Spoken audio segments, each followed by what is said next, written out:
Quel est l'effet bénéfique apporté par une injection d'acide hyaluronique?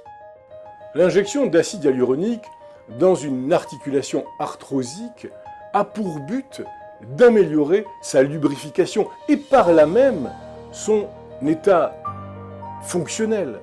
L'acide hyaluronique, lubrifiant de l'articulation, est présent en abondance dans le liquide synovial et le cartilage.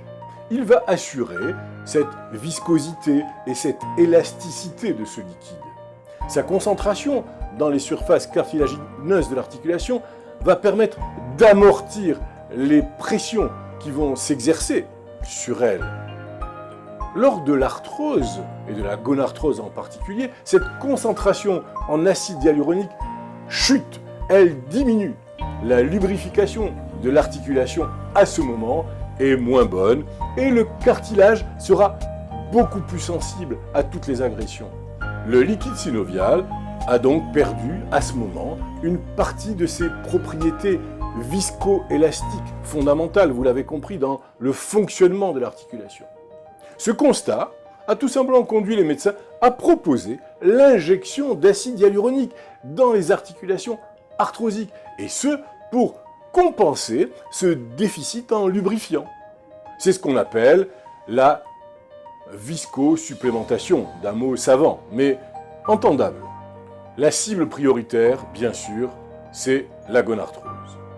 C'est dans l'articulation du genou qu'ont été menées, avec un certain taux de réussite, les principaux essais cliniques qui ont défini les modalités d'usage de ce traitement.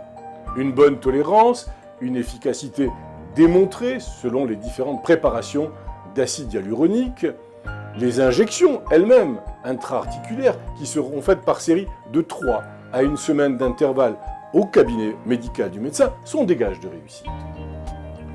Seuls les rhumatologues, les orthopédistes et les médecins de rééducation fonctionnelle qui ont la pratique, qui ont l'habitude, sont habilités à pratiquer ces injections.